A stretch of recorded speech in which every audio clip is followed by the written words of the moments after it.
pouces. Il est composé également d'un récepteur de contenu qui a 3 tuners TV. Donc vous avez 2 analogues, ce qui vous permet de recevoir une chaîne donc, sur le grand écran et un autre programme donc, sur le petit écran. Vous avez également accès à Internet au haut débit. Vous avez un 3e tuner donc, qui est digital, ce qui vous permet d'avoir le câble, d'accéder au câble ou au TPS. Vous avez des ports également, ce qui vous permet d'être connecté, de connecter votre DVD, votre disque dur ou d'autres systèmes que vous disposez à la maison. Donc là, si vous le souhaitez, je vais vous expliquer les différentes fonctions AirTact de l'écran portable et tactile. Donc vous avez cet écran portable et tactile qui est donc qui a 7 pouces. Donc comme je vous le disais, il est tactile. Il suffit juste de poser le doigt et on accède aux différents menus. Donc là, je vais vous expliquer les 4 fonctions AirTact. Je vais choisir une chaîne sur le grand écran. Comme vous le voyez, il apparaît sur le grand écran. Je vais aller choisir une autre chaîne sur mon écran portable et tactile. Donc là, je vais choisir la chaîne 5. Donc, comme vous pouvez le voir, le contenu sur l'écran tactile et portable est différent de celui qui est sur le grand écran. Je vais pouvoir envoyer ce que j'ai sur l'écran tactile sur mon grand écran juste avec un mouvement vers le haut. Donc, je renvoie, avec la fonction renvoi, le contenu de l'écran portable vers le grand écran. Imaginez, vous êtes en train de regarder cette émission au salon, vous devez vous absenter. Vous ne voulez surtout pas louper une partie de ce que vous êtes en train de regarder, juste avec un mouvement vers le bas, comme ceci. Vous réceptionnez ce qui est sur le grand écran vers l'écran portable. Vous pouvez vous déplacer et continuer à regarder votre émission préférée. On a une 4e fonction, donc qui est la fonction échange. On va imaginer cette fois-ci que vous êtes en train de regarder une émission dans la cuisine avec l'écran portable et vos enfants sont au salon en train de regarder une autre chaîne. Vous voulez leur envoyer ce que vous êtes en train de regarder juste avec un V sur votre écran, comme ceci, et vous leur envoyez votre contenu et ils reçoivent, et vous recevez ce qu'eux ils sont en train de regarder. Donc ça, c'est la fonction échange. Avec cet écran, vous avez accès également à Internet. Donc vous avez le menu, donc vous avez l'accès à Internet ici. Juste en appuyant là, vous avez un clavier virtuel. Vous pouvez rentrer les sites que vous souhaitez et aller sur Internet directement. Vous avez également l'accès au film en continu. Donc là, vous avez accès aux films qui viennent directement de l'Internet au haut débit. Donc je vais choisir un film, donc c'est le film SWAT. Ce film, je peux le regarder directement sur l'écran portable, comme je peux l'envoyer sur le grand écran avec un mouvement vers le haut et je peux regarder ce film en continu à partir de l'Internet sur mon grand écran. Pour vous montrer qu'il s'agit vraiment d'un film en continu, vous pouvez aller en avant, vous pouvez le mettre sur pause et vous pouvez le rejouer. La dernière fonction de cet écran portable, c'est la fonction mémoristique. Donc, il vous permet d'insérer votre mémoristique avec vos photos dans ce port ici. Vous allez sur le menu mémoristique ici et vous accédez à toutes vos photos. Ces photos, je peux donc les agrandir sur l'écran portable avec le mouvement horizontal vers l'avant. Donc, je peux regarder mes différentes photos. Je peux revenir vers l'arrière sur la photo précédente. Celle-ci, je la trouve particulièrement belle. Je peux l'envoyer sur le grand écran et le faire bénéficier à tout le monde. J'ai également un bouton ici qui me permet de regarder mes photos en diapo. Le rêve est à notre portée avec Sony, Jean-Louis. On l'a vu avec cette exposition Sony World et c'était quelque chose d'absolument merveilleux. On découvrira au fil des semaines d'autres reportages réalisés à Sony World avec des produits qui vous permettront justement de rêver à l'avenir de la télévision. Mais vous avez aussi un petit peu de rêve sur votre bureau, Daniel. Enfin, du rêve, c'est de la réalité. Voilà, regardez, je tiens là, le dernier né des petits vidéoprojecteurs DLP, donc Digital Light Processing, donc une technologie qui est une technologie nouvelle et qui permet d'avoir un rapport de contraste absolument extraordinaire puisqu'il est de 2000/1, donc une image extrêmement contrastée pour un très petit appareil. Alors, Jean-Louis, je vais vous donner cet appareil, vous voyez, je vous donne l'appareil. Il est fabriqué par la marque Optoma. Vous allez essayer cet appareil et puis dans Télésatellite du mois de janvier, eh bien, vous nous direz ce que vous pensez de cet appareil Optoma. Bien entendu. Alors, ce que je parlais de rêve pour cet appareil, comment aurait-on pu imaginer quelques années en arrière que l'on puisse obtenir sous un si petit volume un vidéoprojecteur? Voilà. Voilà, donc on l'a essayé déjà dans ce studio avant que l'émission commence. Juste avant l'émission. Et on a été quand même emballé par la qualité de l'image, par la simplicité d'emploi. Et si vous avez une maison de campagne, par exemple, que vous emmeniez le week-end votre terminal numérique, vous emmenez ce petit vidéoprojecteur et vous pouvez vous faire des soirées télévision avec le cinéma sur Canal+ en 16/9, par exemple. Tout à fait sympathique. Excellente idée, Daniel. Voilà, une excellente idée. Maintenant, nous allons aborder notre deuxième séquence de questions-réponses.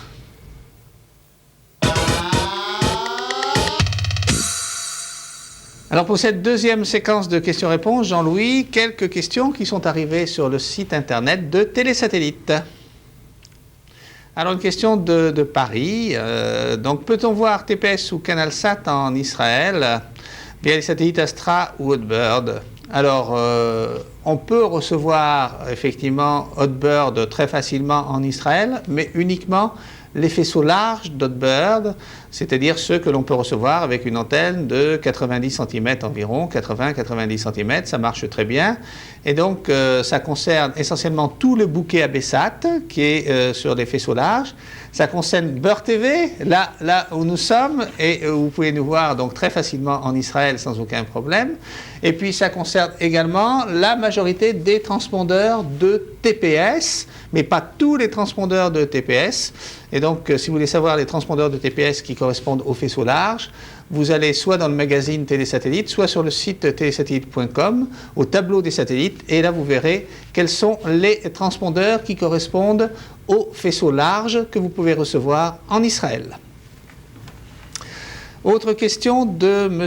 Mohandelod à Alger. J'ai un terminal Aston, une carte. Le problème est dû que la mise à jour volontaire et la mise à jour forcée sont inopérantes. J'ai essayé sur les fréquences d'Astra. Ça n'a rien donné. Le terminal donne mise à jour non effectuée. Que faire dans le cas? Que faire dans les mises à jour? Si les mises à jour, s'avèrent inefficaces sur les modèles vendus en Algérie, sachant que ces terminaux sont vendus auprès de revendeurs normalement agréés, sont-ils obligés de prendre à leur charge toutes les mises à jour ou toutes les modifications? Alors Jean-Louis, rappel sur les mises à jour. Rappel sur les mises à jour. Alors le problème avec les terminaux d'Aston, c'est qu'il y a de nombreuses mises à jour et que si le terminal possède une version logicielle trop ancienne, eh bien effectivement, il va le refuser de prendre la version présente dans les airs et même par l'intermédiaire d'une mise à jour forcée en utilisant les touches de la face avant. Donc, ce qui s'est passé certainement pour ce monsieur, c'est qu'il a manqué une mise à jour, voilà, et que maintenant, il ne peut plus les rattraper. Et la seule personne susceptible, justement, de mettre à jour son appareil, eh bien, c'est son revendeur qui, lui, doit posséder une disquette avec la version logicielle, de manière à ce qu'il puisse la mettre directement par PC sur le terminal, et ensuite, il pourra avoir les mises à jour ultérieures directement par satellite. Alors, rappelons que si vous voulez avoir des informations sur les mises à jour des terminaux Aston, eh bien, il suffit d'aller sur le site d'Aston, aston-france.com. Et là, vous avez les mises à jour qui sont indiquées, les satellites sur lesquels elles se trouvent et quelles sont les références de ces mises à jour, ce qui vous permettra de vérifier si votre terminal est bien mis à jour. Et donc, comme vous l'a dit Jean-Louis, mettez-le à jour régulièrement de manière à pouvoir le faire si des mises à jour nouvelles ont lieu. Autre question qui vient d'Algérie également. Les chaînes en VXS2. J'ai un terminal numérique de type Cherokee 9000 qui décode les chaînes de MediaGuard et ViaXS. Je cherche comment faire pour décoder les chaînes de ViaXS2. Bien normalement, le terminal Cherokee 9000 doit décoder le ViaXS2. Je rappelle que le ViaXS2, c'est en fait le ViaXS PC2.4. Le ViaXS 1, c'est les PC2.3. Et le nouveau ViaXS, qui n'est pas du ViaXS 2, proprement dit, c'est le PC2.5 qui est utilisé par le bouquet ABSAT actuellement. Autre question de Bader Batna en Algérie. Alors, il a perdu son code, et voilà. Donc, c'est une question, vous voyez. Je ne m'attendais pas à ce que la question arrive dès maintenant. Donc, c'est la réponse que j'ai donnée tout à l'heure. Quand on a perdu son code, on doit nécessairement faire appel à son revendeur ou au constructeur avec la facture de l'appareil. C'est la seule façon d'avoir le code. Question suivante. Pour recevoir Al Jazeera Sport, de 9h du matin jusqu'à 14h, ça marche et ensuite ça disparaît. C'est tout simplement la même réponse que celle que l'on a donnée il y a quelques semaines à propos de cette chaîne. C'est tout simplement parce que vous êtes en Algérie, que la chaîne est diffusée sur Arabsat 2D, que ce satellite Arabsat 2D est essentiellement centré sur le Moyen-Orient et qu'en Algérie, vous êtes à la limite de la zone de réception, donc votre antenne est trop petite. En fonction de l'oscillation quotidienne du satellite, eh bien, le faisceau passe à certaines heures et à certaines autres heures, eh bien, le faisceau est plus faible, si bien que vous ne pouvez pas le capter. Donc la seule solution, c'est d'agrandir le diamètre de votre parabole pour pouvoir avoir un signal plus fort sur Arabsat 2D. Bien, c'est la fin de nos questions-réponses maintenant, Jean-Louis, puisque nous allons maintenant, dans quelques secondes, passer à notre nouveau reportage.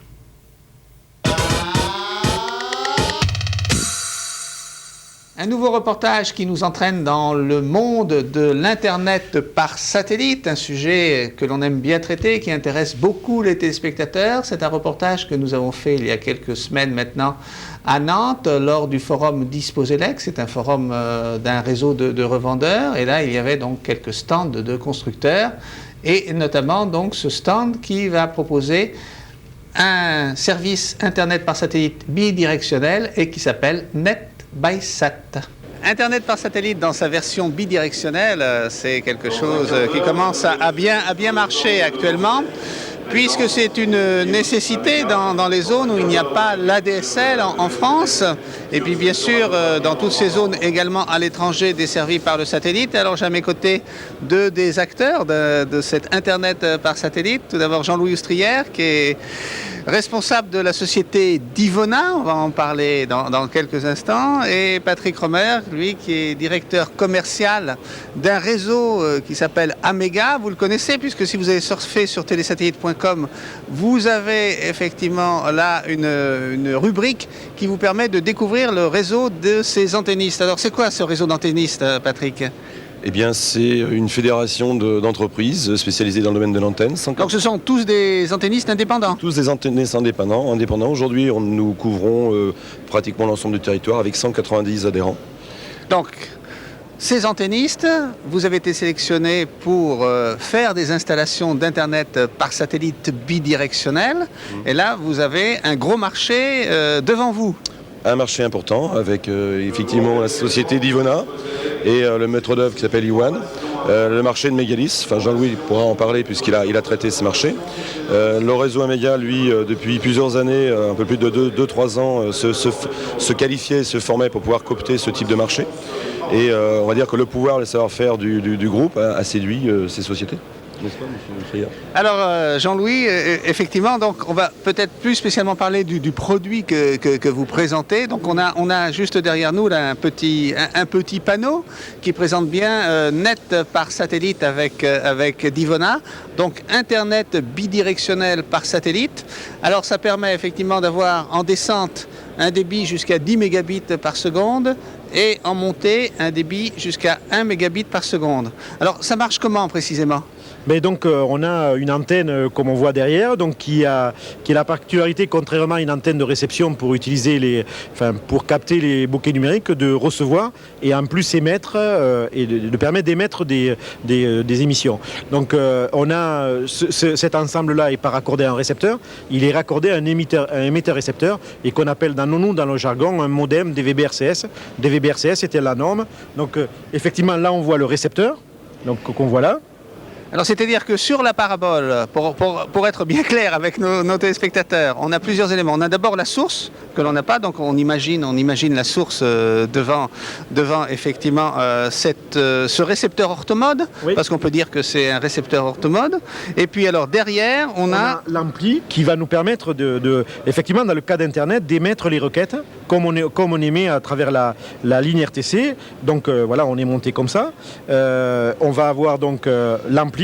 Et ces deux systèmes-là, ce système assemblé va être raccordé à un modem, qui est un modem de ce style, sur lequel effectivement on va revoir derrière qu'on a un câble qui est un câble réception et un câble émission. Le réseau ou le PC est raccordé via un câble Ethernet. Et donc on s'intègre dans un réseau ou un LAN d'entreprise, normalement à travers, comme si on avait un modem ADSL aujourd'hui.